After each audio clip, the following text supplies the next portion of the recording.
Hi guys, welcome to episode 3 of my crazy dreams, and this time it is called octophantus.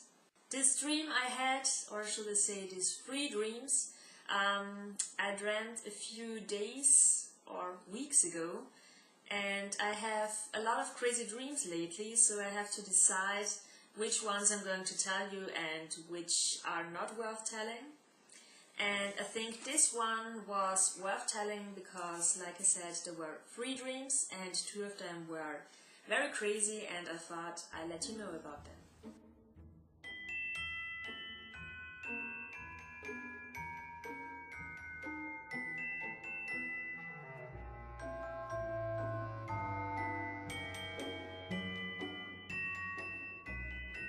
Let's start with the first one.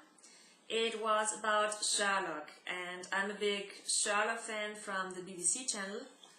And this is the 3rd time I think that I have a dream about Sherlock, and it was so detailed that I wrote it down on 2 pages, and I'm going to read most of it because, like I said, it's really detailed and I have every detail here. The dream started with me being in my old school, and I did the dance choreography for the ball opening on January the 31st. And I was in my old school being the dance teacher, and I was waiting for the students, and our rehearsals took place actually in the gym at night, Friday nights. But in my dream I was there in the morning, and there was a lot of snow outside. And I was in this school for a few days because there was so much snow that I could not go home. I remember I was standing there in front of a window looking outside, seeing all the students arrive. Strangely, the students could come to the school, but I could not leave the school. I was looking at the people, and I recognized that a strange guy in a hoodie was standing on the other side of the street, and he was looking at the students, and he did not move for hours. He was just standing there watching the students come and go. And then after a few hours he suddenly went to a big van, and in this van there was another guy who looked exactly like him. He was wearing the same jeans and also the same hoodie, and they opened the door of the car, and there were many black suits in this car, and they took 2 suits out. They dressed in these suits and put the jeans away, and I called the headmistress and told her that she should call the police because I had some sort of feeling that these 2 guys and other guys who suddenly appeared out of nowhere were trying to kidnap kids. She called the police and also Inspector Lestrade, and before the police arrived, the 15 guys in suits with Moriarty as their leader invaded the school and took a whole class hostage in the gym. And then there was a break in my dream. I remember that all of a sudden the school was full of policemen, and Lestrade was standing in front of one of the many doors of the gym, and he was trying to talk to Moriarty. Lestrade tried to convince him to let the students go, but Moriarty said that the kids could go when Sherlock would talk to him.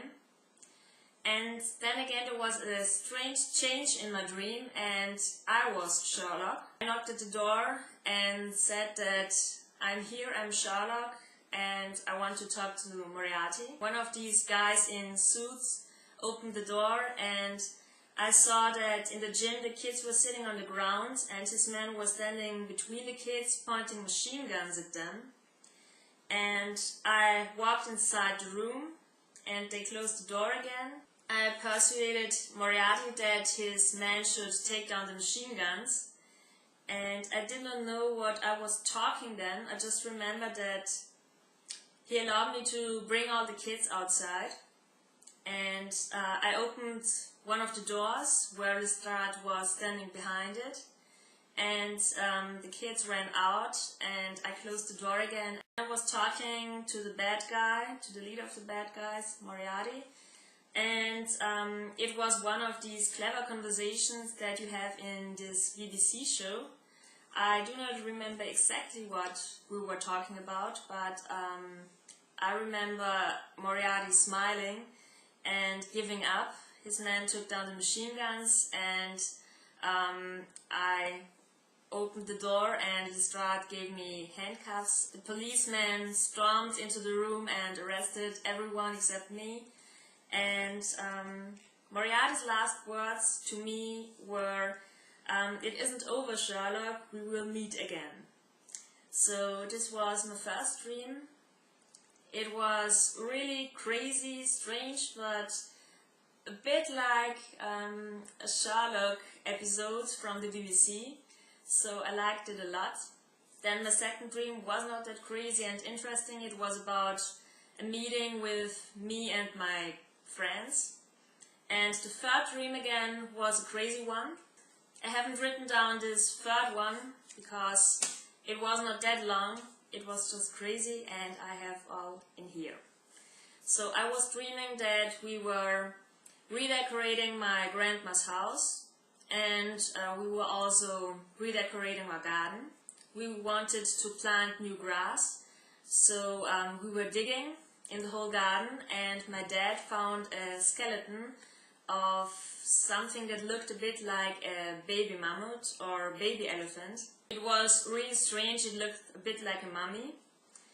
And there was a professor we knew and who was here, strangely, at exactly that time. We were trying to redecorate our garden and my grandma's house. He told my dad, who just wanted to bury this skeleton again, that he wanted to take this skeleton. So my dad let him, and then there was a change in my dream again, a change of the scenery. And I was in Egypt. I don't know if it was for holiday or if someone had invited us because we have a few relatives there. I remember that I met the professor again who took the skeleton, and he had buried it in the desert sand in Egypt, because in Egypt the weather was so much warmer, and the hot sand was working on this skeleton. The skeleton became alive again, but it was not a baby mammoth or an elephant. It was some strange monster with 8 or more arms. Looked a bit like an octopus, but with the head of a dog or a lion, so it looked really strange.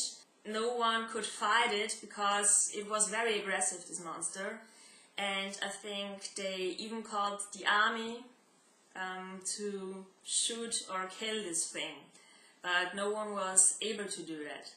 And I remember that I tried to fight it with a sword, and then my dream was over. I have no idea what happened with this octophantus.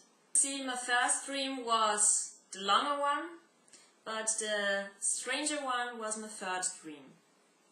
So I'm really curious to find out what I'm going to dream about next, and if it's something good, you will be the first to know. Thanks for watching, and I wish you all a beautiful night. Bye!